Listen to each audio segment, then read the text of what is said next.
It started with simple static, just the gentle hiss of white noise that every parent has grown accustomed to, filtering through the baby monitor late at night.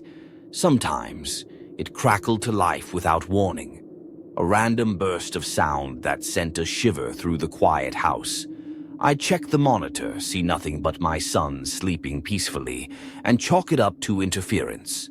After all, monitors are known for picking up stray signals, odd frequencies, the odd hum of nearby electronics. But then, the static grew persistent. Night after night, the monitor would flicker on, even when I was certain I'd switched it off. The pale blue light glowed in the darkness, casting strange shadows on the nursery walls. I told myself it was nothing, just my tired mind playing tricks on me, the side effect of too many sleepless nights. Yet, deep down, unease began to settle in. Everything changed the night I heard the voice.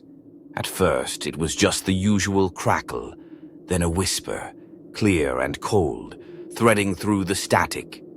"He's not your son." The words were impossible, unnatural, as though spoken from somewhere just out of reach. My heart pounded in my chest. I raced to the nursery, fear propelling me down the hallway. Inside, my baby was crying, a piercing, desperate sound that made my blood run cold.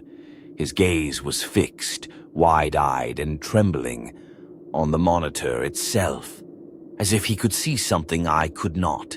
I scooped him into my arms, whispering comfort, but his tiny body shook with sobs.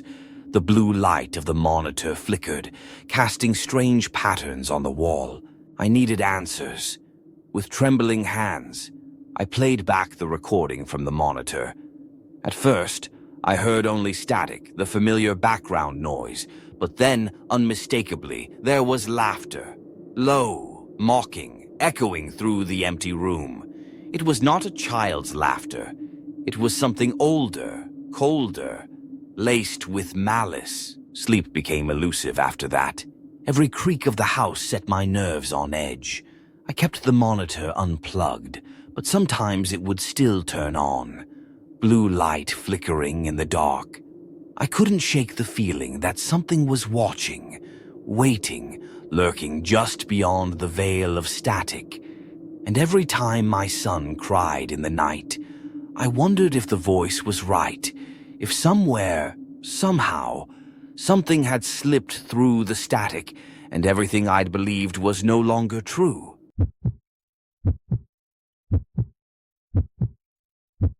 The flickering lights of the studio cast long shadows across the cluttered desk, illuminating stacks of vinyl, tangled cord, and the comforting glow of the soundboard. For hours, I'd been alone, spinning tracks into the night, my voice the sole companion for insomniacs scattered across town. The world outside was silent, save for the static hum that filled the air between songs. Then, suddenly, the emergency line lit up. A harsh red glare cut through the darkness, its insistence impossible to ignore. I reached for the receiver, hesitating for just a moment when I saw the caller ID. 00 No number, no origin, just a string of zeros, both nothing and everything at once. Against my better judgment, I picked up. At first, only static greeted me, an uneven hiss that seemed to press against my ear, distant but alive. Then, through the noise, a voice emerged, low, gravelly, unmistakably real. The words were simple, but they sent a chill racing down my spine. "They're already in the booth." I froze, heart pounding. The line went dead, leaving only the echo of those words in my mind. Slowly, I turned to look at the studio door. It was open, just a crack, swaying slightly as if someone, something, had just slipped inside, but there was no one there, no footsteps, no shadowy figure standing in the doorway, just empty air and the whisper of old records spinning. But then I heard it, faint but unmistakable, The soft click of the mic indicator light. It was on. The recording levels danced on the monitor, registering sound, but I wasn't speaking. My mouth was dry, my hands trembling in my lap. And yet, the mic was picking up something, as if a voice I couldn't hear was filling the room, weaving itself into the fabric of the broadcast.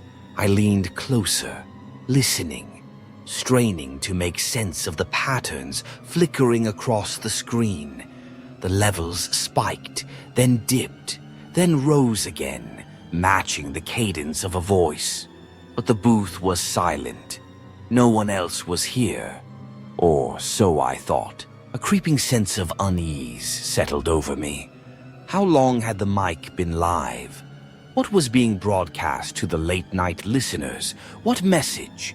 What presence? What warning? I reached for the soundboard, my fingers hovering over the controls. Should I cut the feed? Was I already too late? In that moment, the boundaries between the familiar and the unknown blurred.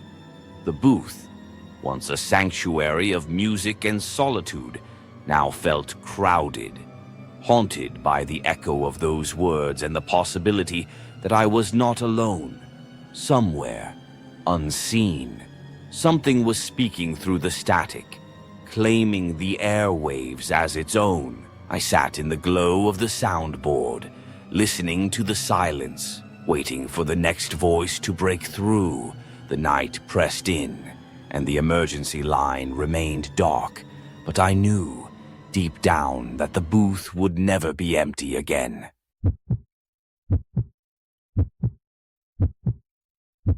Some voices don't belong on the phone, the radio, or a baby monitor.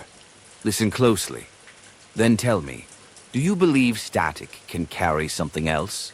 It's strange how a single phone call can unravel the fabric of your ordinary life. At first, it was just an interruption, a brief moment of static, a silence on the other end. Harmless, I told myself, just a wrong number, or maybe a glitch in the network. But when the calls persisted, day after day, always from that same unknown number, unease began to settle in. Every ring became a warning bell. I silenced the phone, left it face down, tried to ignore the uneasy feeling crawling under my skin. But it was relentless. Each time, I'd answer, and there would be nothing but static, a sound that seemed to seep into the room, cold and electric. Sometimes I thought I could hear something beneath the static, a faint breath, a whisper that never quite formed words. Then, on a night when the shadows seemed darker and the air heavier, I picked up. The silence was different this time.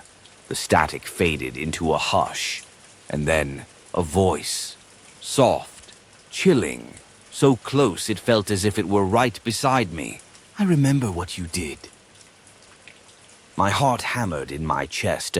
The words echoed, not just in my ears, but in my bones, in the memories I tried to keep buried. I demanded to know who it was, my own voice trembling. But the line went dead, leaving the weight of that accusation hanging in the room. Panic took over. I changed my number, burned the phone, did everything I could to sever the connection to whatever was haunting me. For a moment, I believed I was safe, that the past could be erased as easily as a phone contact. But safety is an illusion. The new phone, pristine and untouched, rang the very next day. An unknown number. I stared at the screen, dread pooling in my stomach. Against my better judgment, I answered. The voice was the same, quiet, cold, relentless. It didn't shout or threaten. It only whispered, as if sharing an intimate secret. Each word was a blade, prying open memories I thought I had locked away forever. No matter what I did, it found me. No matter how far I ran, the voice followed. Each call was a reminder that the past lingers, that secrets don't stay buried, and that some things, once done, cannot be undone. I tried to reason with myself. Maybe it was a cruel prank, some elaborate joke, but deep down I knew the truth. The voice wasn't just a stranger on the line.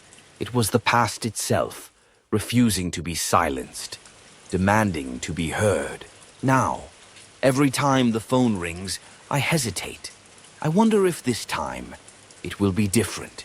If this time the voice will say something more, something final. But the calls continue, and the whispered words remain the same. I remember what you did. And so do I. Some messages weren't meant to be heard. A baby monitor, a phone call, a radio broadcast. All of them opened a door. But to what? Do you think these voices were from the other side, or something far closer? Leave your theory below. If you're not afraid to speak into the static,